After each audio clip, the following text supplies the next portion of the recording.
All right, welcome everybody, and last preview of the year here, and it's been a great year. And here we are, what 8 years in now, and it's the LOC finals.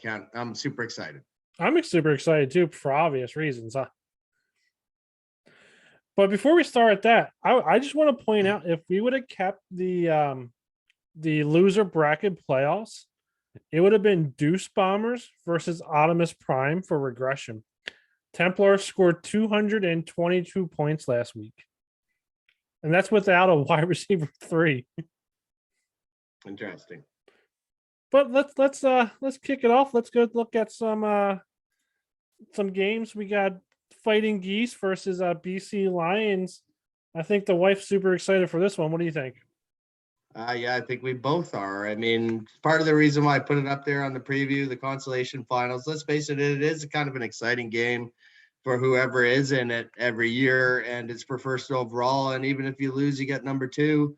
And when I look at the tail of the tape here, I think Stan's team started getting going right when he didn't need them, like he needed them earlier. I mean, if you think about it, he had like 3 games there down the stretch, and all he had to do, I think, was win one of them. He couldn't get it done.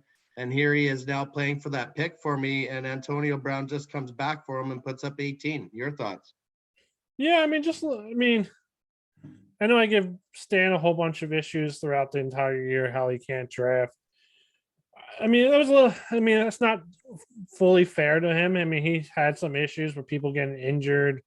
He did draft Mike Davis, or he has Mike Davis on his team right now. That's definitely not good as well. He has made a couple bad trades, but at the time, if he wanted to make the playoffs, he needed to make those trades. It's just other people also made trades that made their team just a little bit better for him. He does have that 3-headed monster of Antonio Brown, Metcalf, Diggs, Cooper, Amari Cooper, Gage. But honestly, it still goes back to my theory: running backs are key and not wide receivers. Yeah, I agree. But I mean, at the same time, I look at both these teams. Let's face it, they're setting themselves. Well, BC Lions obviously isn't withstand, but I look at this past draft for both of these teams. And so basically, it went 1, 2, 3, 4, 5. Canadian guy went Trey Sermon. And I know Susie's happy that he did, because she was going to go Trey Sermon. She got Kyle Pitts at 6 right after. 2 picks later, Stan and BC Lions went Raheem Mostert. True North picked Devontae Smith right after, and the architect got Jalen Waddle right after. So, BC Lions put himself in this position, and then obviously he put himself in that position where he had to make those trades, do whatever he could to try to get in, because he did have a chance with all those picks and all the players that he had. Now he's in this position. I am going to pick him to win this one. Give me first overall. And I'm super excited. I haven't had first overall in I don't know how long in fantasy. And I might actually hang on to the pick, to be honest.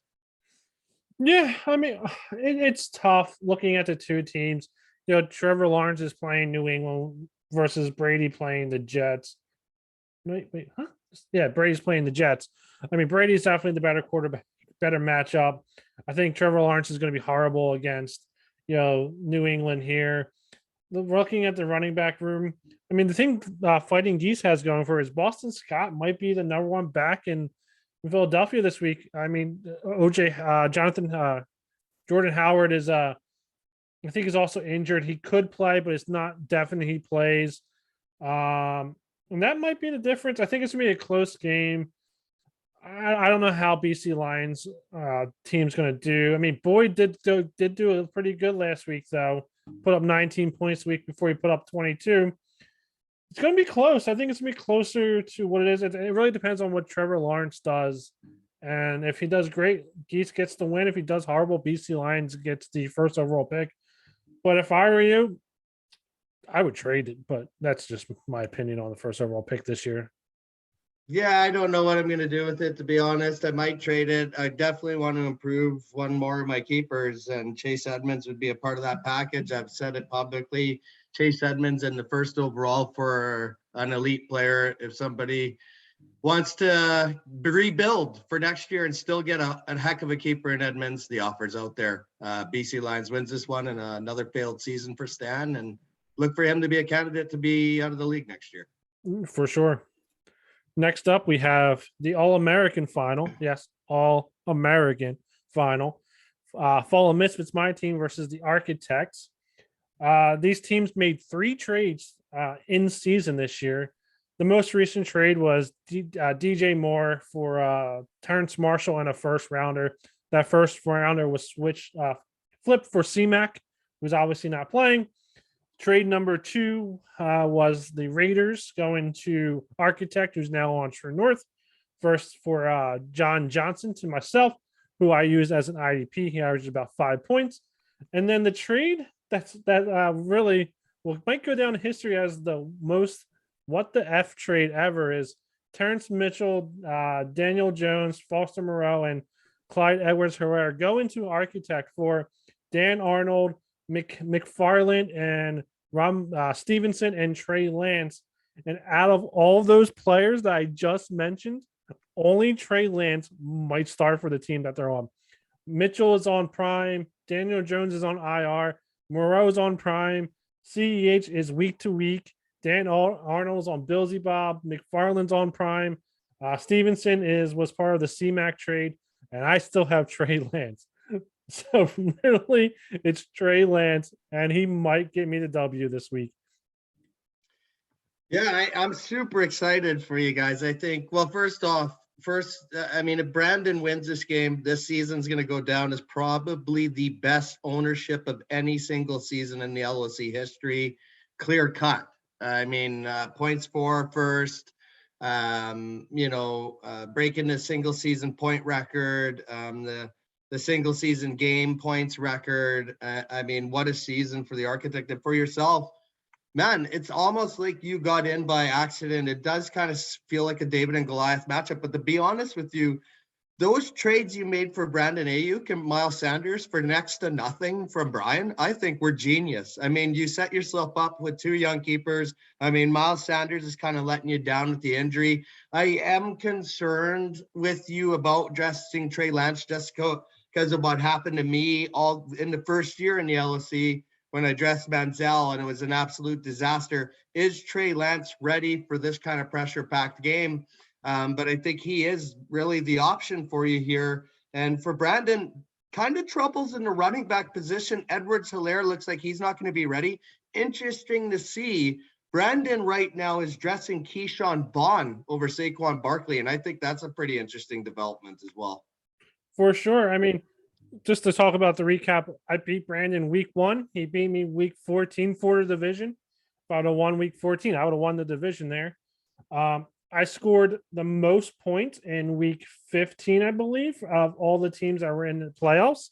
And then last week, obviously, he scored the most points. So 2 weeks ago, if we would have played 2 weeks ago, I would have won this matchup. And that's the thing going into it. Week 17, it's anybody's game. Honestly, I think it feels like David versus Goliath, but I think Brandon's going into it where he might lose. And I have all the respect for Brandon. I consider him one of my good friends in the league. If he wins, I'll be happy for him. If I win, I'll definitely rub it in his face a little bit. But I'm just super excited that it's us two in this final. Yeah, I am too. The rest of the league doesn't see it as being so close right now. The votes are 10-0 for the Architect to win it. I'm picking the Architect to win as well. I think this is the historic season for Brandon and the Architect. He said he was going to get the title really last year and this year, and he did it. And all you got to do is compare him to Stan. They had similar situations in the offseason, and you can see clearly who is a good owner and who isn't, as Brandon has built a historic team here. And I'm excited to see this one, because if you win, Sean, it's a huge upset in my opinion, and that would create a great story on top of Brandon if he wins being a historic season. For sure. And I hope everybody votes for Brandon. Go vote for Brandon. Don't vote for me. Nobody vote for me. Who are you picking? I'm definitely picking Brandon. All right. So do you want to talk about the tier 2 finals a little bit? I know like Yeah, they can't see. yeah, we can. We'll add it to the end of the tier 1 video, or do you want to stop this one? No, we'll add it right now. We'll talk about it right now. Perfect. Let's do it. All right. So obviously this affects the league now, and it's never affected the league more than ever, and it's exciting to see. And Sean, obviously you see it now in tier 2 how it's gotten that much better. We finally kicked out my brother. He's gone, and hopefully the new owner is going to be good. Here we got Brandon's brother Mark, certified lover boy, taking on Matt and Bill's Mafia. What's your initial thoughts here on who's going to get through here? Looking at it, I don't like Matt's his quarterback Stafford playing Baltimore on paper. It might be completely different. I haven't looked at what Baltimore's done the last couple of weeks. I think they got lit up last week by Joe Burrows, but on paper, I don't like that. I think Stafford's just kind of been mediocre recently. I think, yeah, last week versus Minnesota, he got 4 points. Week before that against Seattle, who's dreadful, he only got 15 points. And I think that's really it's going to come down to. I know NFL.com has certified lover boy playing. Jalen Hurts is playing Washington. I think 2 weeks ago, Jalen Hurts put up 24 points against Washington. I think that's the floor, in my opinion, for that. The only thing that Bills Mafia has going for him is Jonathan Taylor. He playing Las Vegas. He might score 40, 50 points, and I hope he does. I'll put that out there right now. Jonathan Taylor, I hope you score 50 points, 3 touchdowns, 200 yards. Let's do it. Give me the win in Dynasty and LOC. And it's going to be super close looking at the wide receiver rooms. I think they're pretty even. Gabriel Davis has COVID apparently, but even so, I think it's pretty even. Craig Reynolds, I mean, that he might go back to being the third best on the running back room for him. But if not, I think he's going to get him, 8 to 10 points, and definitely good points for Bills Mafia. Does Pat Freiermuth come back and play this week? He's questionable right now. Henderson is on IR, so the more and more I look at it, the more and more it looks like Bills Mafia would be going to LOC, in my opinion. Yeah, it's crazy. I thought Bills Mafia had this one hands down early on in the season or early on this week. But now that I'm looking at it more, I think Certified Lover Boy might just turn the tables a little bit. And the reason I'm saying that is because, well, let's face it, DeAndre Hopkins going down was a disaster for Suihino and the LOC, as well as a disaster for Bills Mafia here. Clyde Edwards-Helaire, let's face it, he's not going to be available this week. And then Gabriel Davis getting COVID for him. So there's like 3 quality starters out for him. Whereas Certified Lover Boy, other than Elijah Moore and COVID, has a healthy roster. And other than Henderson, I know just going down on IR. And I think that's going to be the difference. And I think Brandon and you guys will have an American joining you in the American division. I think it's going to be Certified Lover Boy, changing my pick last minute here in a shocking upset because of COVID issues. And it's been another COVID year, and Bills Mafia is going to feel it after he took out cashing my Belichick switch. Let's face it, that was a definite lost season for him. And I noticed here in tier 2, you have a horde of picks there early on. That I do. And I'm hoping that's where Robert lives.